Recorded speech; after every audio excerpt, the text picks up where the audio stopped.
A primavera está a chegar e com ela novos ritmos de leitura. Leia artigos de opinião e receba acesso antecipado a todos os episódios Podcast Plus. Acompanhe a atualidade ao minuto. Assine hoje o Observador com até 58% de desconto e habilite-se a ganhar uma tote bag e um voucher da Livraria Almedina. Tudo em observador.pt. Estão com o Miguel Videira.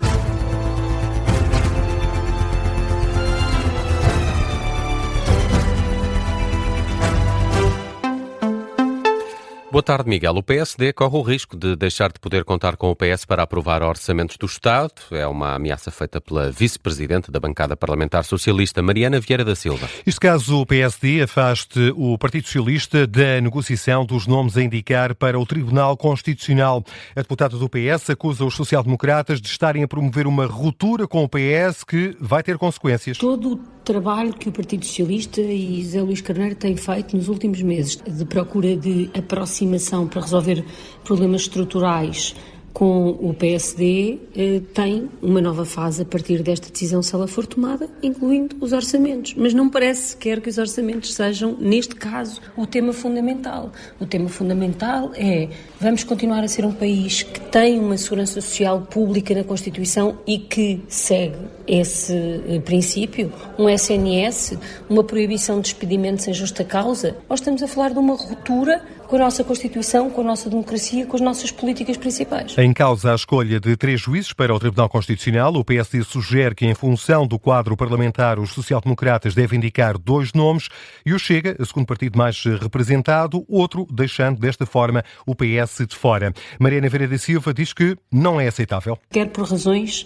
de um compromisso histórico alargado, quer por razões daquilo que significa pôr no Tribunal Constitucional um partido que diz que quer rasgar a Constituição, quer pela experiência que os portugueses todos tiveram já na sua vida, relacionada diretamente com a sua vida,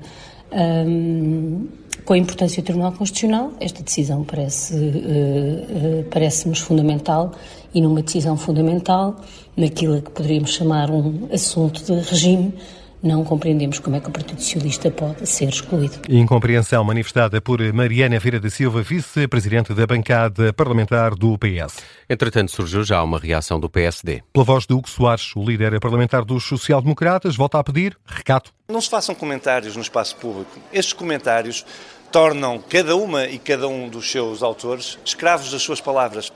E por isso era muito importante que nós pudéssemos ter a calma, a serenidade, para que as instituições possam rapidamente voltar a funcionar em pleno, com a totalidade dos seus membros eleitos, no recato da negociação, que é como deve ser feito. O líder parlamentar do PSD reitera que os social-democratas não vão aceitar mais adiamentos relativamente à eleição dos juízes do Tribunal Constitucional e frisa Hugo Soares que as negociações prosseguem e podem cair para qualquer um dos lados. É a nossa convidada desta edição das 4 da tarde, a jornalista da editoria de política do Observador, Rita Tavares. Rita, boa tarde, bem-vinda. Olá. Está aqui aberto o caminho para uma ruptura total do PS com o PSD?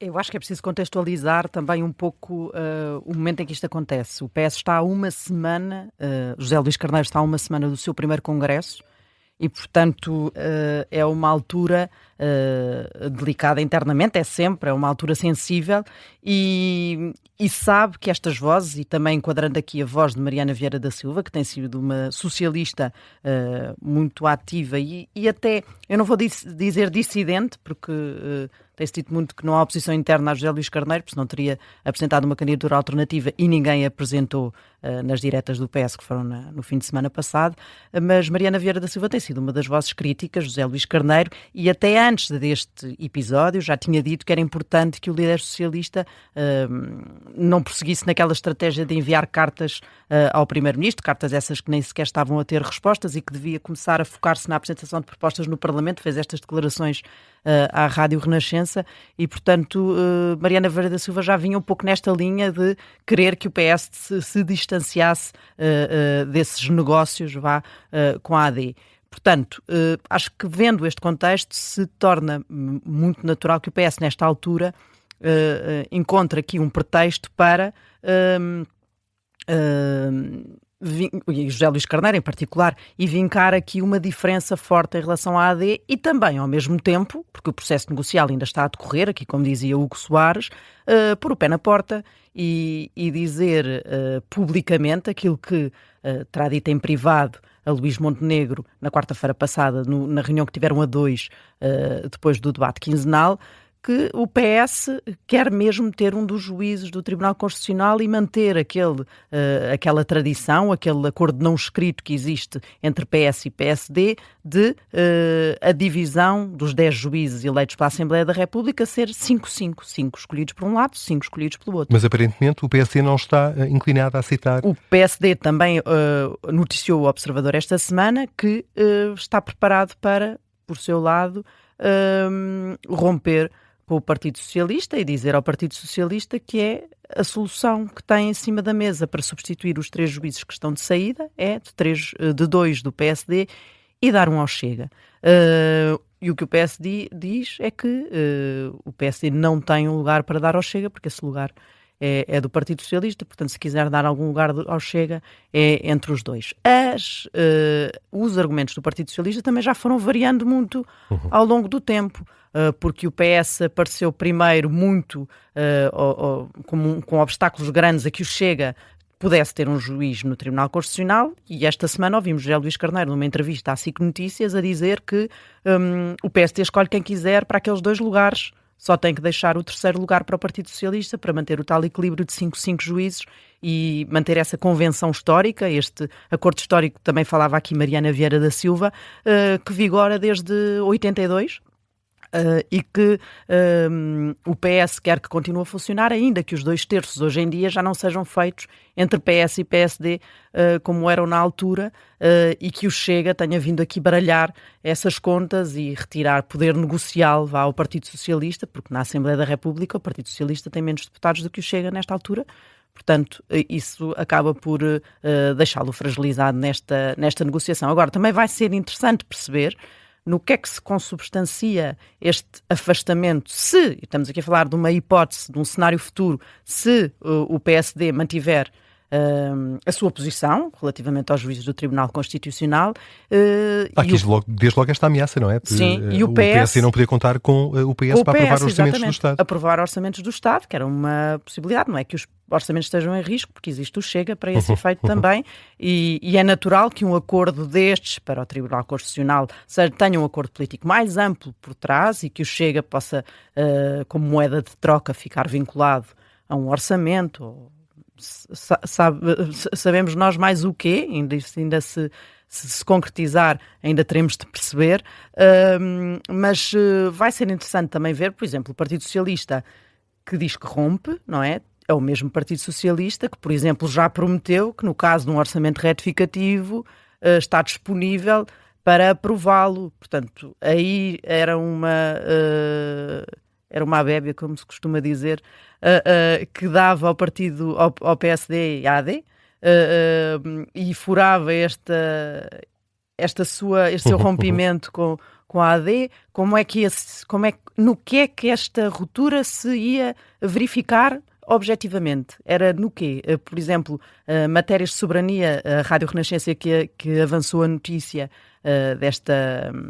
esta vontade do PS romper com o PSD, falava em entendimentos em matérias de soberania. Portanto, é aquela questão mais tradicional em que os dois partidos têm sempre mantido acordo e que até agora no Irão vimos isto mesmo, até no debate quinzenal houve essa convergência entre PS e PSD e foi assumida. Portanto, isso vai verificar-se aí, mas em mais alguma coisa, um retificativo passa, um orçamento do Estado não. Muita matéria-prima para tu explorares é muita matéria-prima e também é uma matéria-prima boa para José Luís Carneiro ter um congresso em que se pode afirmar como um líder verdadeiro da oposição e que não está ali no bolso do PSD, e eu acho que isso também pesa muito na análise e na estratégia política nesta altura do campeonato. Rita Tavares, jornalista da Editoria de Política do Observador. Obrigado, Rita, pela tua análise e interpretação destas palavras de Mariana Vieira da Silva, vice-presidente da bancada parlamentar do Partido Socialista, que avisa que há o risco do PS deixar de poder ser parceiro do PSD na viabilização de orçamentos do Estado. Neste caso, o PSD afasta o PS da negociação dos nomes a indicar para o Tribunal Constitucional. O Parlamento aprovou as 3 propostas de alteração à Lei da Identidade de Género, que foram apresentadas por PSD, Chega e CDS, tema que gerou tensão no hemiciclo e fora, nos espaços perdidos da Assembleia da República. Sim, as mudanças foram viabilizadas pelas bancadas dos 3 partidos que apresentaram estas propostas, apesar dos votos contra da Iniciativa Liberal, Partido Socialista e dos restantes partidos da esquerda parlamentar. As mudanças prevêem uma alteração de regras para menores de 18 anos mudarem de género. O PSD quer o regresso da legislação de 2011, que torna obrigatória a validação médica. Ora, os momentos que se seguiram à aprovação das alterações à Lei da Identidade de Género ficaram marcadas por uma troca de acusações entre as bancadas do PS e do PSD sobre o assassinato de Gisberta, mulher trans que foi assassinada em 2006 e que foi lembrada por Isabel Moreira. Vasco Maldonado Correia, essa intervenção levou a um momento prolongado de tensão entre a deputada socialista e o líder parlamentar do PSD. O clima já estava tenso no hemiciclo, com trocas de galhardetes entre bancadas depois da aprovação dos projetos do PSD, CDS e Chega para alterar a Lei da Identidade de Género. Mas os ânimos ficaram exaltados quando Isabel Moreira pediu a palavra. Sr. Presidente, é para anunciar uma declaração de voto escrita em nome do Grupo Parlamentar do Partido Socialista sobre os 3 projetos de leis que ratificaram o assassinato de Gisberta. A deputada socialista lembrou a morte de Gisberta, mulher trans, assassinada no Porto há 2 décadas. O que Soares não se deixou ficar, primeiro para defender a bancada do PSD. Não só inusitada, como é verdadeiramente ofensiva dos grupos parlamentares que votaram livremente e da forma que entenderam os projetos de lei que foram aqui discutidos na Casa da Democracia. E a seguir para acusar a socialista de radicalismo. Não levamos lições nem de moralidade, nem de decência de ninguém, muito menos de Vossa Excelência. E devo-lhe dizer que é precisamente pelo seu radicalismo, que empurra a sua bancada tantas e tantas vezes atrás de si, que o Partido Socialista é olhado hoje pela sociedade civil como um partido radical colado ao Bloco de Esquerda, ao LIVRE e ao Partido Comunista Português. Na resposta, ouviu Isabel Moreira lembrar a disciplina de voto na bancada do PSD, que foi contornada por alguns ausentes. A sua bancada não votou livremente, votou com disciplina de voto como é seu hábito, como já fez em votações anteriores, e disse a quem não quisesse, não tivesse contente, para sair antes, como fizeram os seus deputados. O seu deputado é que não dá à minha bancada lições de liberdade, porque nós, em matéria de direitos fundamentais, não somos disciplináveis. O líder parlamentar social-democrata exigiu um pedido de desculpas, mas esse pedido não chegou. Deste lado está a liberdade e os direitos fundamentais. Desse lado está o habitual, está o Hugo Soares de sempre. Todos os direitos são referendáveis e faz isso sempre a sorrir. Troca de acusações que seguiram à aprovação dos 3 projetos de lei do PSD, CDS e Chega, que seguem agora para a especialidade. O momento acompanhado pelo jornalista Vasco Maldonado Correia, que aqui nos trouxe os momentos de tensão que se seguiram à aprovação dessas alterações. Miguel Videira com o Jornal das 4.